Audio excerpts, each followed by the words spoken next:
July August কোনো ক্ষমতার পালা বদলের জন্য আসে নাই। জুলাই আগস্ট এক দলের হাত থেকে ক্ষমতা নিয়ে আরেক দলের হাতে ক্ষমতা তুলে দেওয়ার জন্য আসে নাই। বাংলাদেশের ইতিহাসে প্রথম ফ্যাসিবাদ কায়েম করেছিল এই আওয়ামী লীগ। সেই আওয়ামী লীগকে বারবার বাংলাদেশের রাজনীতিতে ফিরিয়ে এনে বারবার ফ্যাসিবাদ কায়েমের সুযোগ করে দেওয়া হয়েছে। রিফর্মড আওয়ামী লীগ, রিফাইন্ড আওয়ামী লীগ বলতে কোনো আওয়ামী লীগ হয় না। আওয়ামী লীগ মানে আওয়ামী লীগ। জুলাই আগস্ট কোনো ক্ষমতার পালা বদলের জন্য আসে নাই। জুলাই আগস্ট এক দলের হাত থেকে ক্ষমতা নিয়ে আরেক দলের হাতে ক্ষমতা তুলে দেওয়ার জন্য আসে নাই।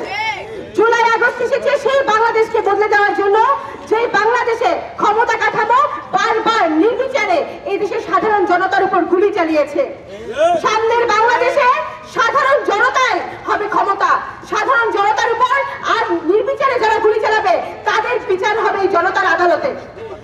আমরা স্পষ্ট ভাষায় বলে দিতে চাই, অতীতে যারা গণহত্যা করেছে সকল গণহত্যার বিচার করতে হবে এবং সর্বশেষ আওয়ামী লীগ যে নৃশংস গণহত্যা চালিয়ে গেছে বাংলাদেশে, সেই আওয়ামী লীগ আর সেই আওয়ামী লীগ নাম নিয়ে এবং প্রতীক নিয়ে বাংলাদেশে রাজনীতি করতে পারে না। বাংলাদেশের সাধারণ জনতা জানিয়ে দিয়েছে এই দেশে মানুষের হাতেই এখন সব ক্ষমতা, কারণ নতুন বাংলাদেশ তৈরি করেছে তারা। বাংলাদেশে কোন ডিসিশন এখন আর উপর থেকে কচুক্ষেত থেকে বা কোন পলিটিক্যাল নেতার কোন লবিংয়ের মধ্য দিয়ে বা দিল্লি থেকে এখানে আর কোন ডিসিশন আসবে না। ওয়ালটন আবারও মিলিনিয়ার অফারে ওয়ালটন ফ্রিজ কিনে আপনিও হয়ে যেতে পারেন মিলিয়নিয়ার।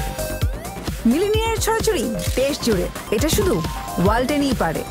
বাংলাদেশের ইতিহাসে প্রথম ফ্যাসিবাদ কায়েম করেছিল এই আওয়ামী লীগ। সেই আওয়ামী লীগকে বারবার বাংলাদেশের রাজনীতিতে ফিরিয়ে এনে বারবার ফ্যাসিবাদ কায়েমের সুযোগ করে দেওয়া হয়েছে।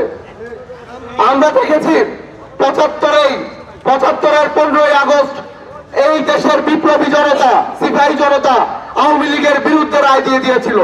আওয়ামী লীগকে বাংলাদেশের রাজনীতি থেকে রাজনীতি করার যে অধিকার সেটি নিয়ে নেওয়া হয়েছিল, কিন্তু বাংলাদেশের রাজনৈতিক ভুলের কারণে, রাজনৈতিক নেতাদের ভুলের কারণে বিদেশি প্রেসক্রিপশনে আওয়ামী লীগকে পুনরায় এই দেশে রাজনীতি করার সুযোগ দেওয়া হয়েছে এবং তার ফলাফল আমরা দেখতে পেরেছি। তার ফলাফল এই দেশে দীর্ঘ 17 বছরের ফ্যাসিবাদ আবার কায়েম হয়েছে। এখন আমরা দেখতে পাচ্ছি পুনরায় কচুক্ষেতের প্রেসক্রিপশনে, দিল্লির প্রেসক্রিপশনে এই দেশে আবারও সেই ফ্যাসিবাদকে, সে আওয়ামী পুনর্বাসন করার একটি পায়তারা করা হচ্ছে। আমরা এই ছাত্র জনতা থাকতে, বেঁচে থাকতে কখনো এই রিফাইন্ড আওয়ামী লীগ নামের নতুন কোন আওয়ামী লীগকে আমরা ফিরে আসতে দিব না। আওয়ামী লীগ তার নামে এবং আওয়ামী লীগ তার প্রতীক নিয়ে আর কখনো বাংলাদেশে রাজনীতি করতে পারবে না। এই সিদ্ধান্ত বাংলাদেশের সাধারণ ছাত্ররা দিয়েছে, এই সিদ্ধান্ত বাংলাদেশের সাধারণ জনতা দিয়েছে এবং এই সিদ্ধান্ত তারা দিয়েছে যারা জুলাই মাসে বুক চিতিয়ে মাঠে লড়াই করছিল।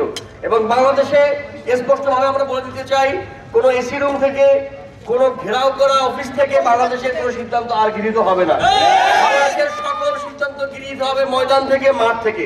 বাংলাদেশের সাধারণ ছাত্ররা জুলাই আগস্টের যোদ্ধারা যে সিদ্ধান্ত দিবে বাংলাদেশ এরপর থেকে সেই সিদ্ধান্ত ব্যতীত অন্য কোনো সিদ্ধান্ত বাস্তবায়িত হবে না। আমরা সাধারণ ছাত্র জনতা, আমরা যারা জুলাই মাসে যুদ্ধ করেছি, আমরা স্পষ্টভাবে বলে দিতে চাই, আওয়ামী লীগ নামে এবং নৌকা প্রতীকে বাংলাদেশে আর কোনো রাজনীতি চলবে না। রিফর্মড আওয়ামী লীগ, রিফাইন্ড আওয়ামী লীগ বলতে কোনো আওয়ামী লীগ হয় না। আওয়ামী লীগ মানে আওয়ামী লীগ। আমরা দেখেছি 1975 সালের পরে এভাবে একই রকম ফর্মুলা দিয়ে আওয়ামী লীগ আবার ফেরত দেওয়া হয়েছিল। আমরা আরো একবার সেই ঘটনার পুনরাবৃত্তি দেখতে চাই না। আমরা আরো একবার বিভিন্ন নামে আওয়ামী লীগকে ফেরত এনে আবার শেখ পরিবারের হাতে তুলে দিয়ে বাংলাদেশকে আরো একটি গণহত্যার দিকে ঠেলে দেওয়ার জন্য আমরা সেখানে দাঁড়াইনি।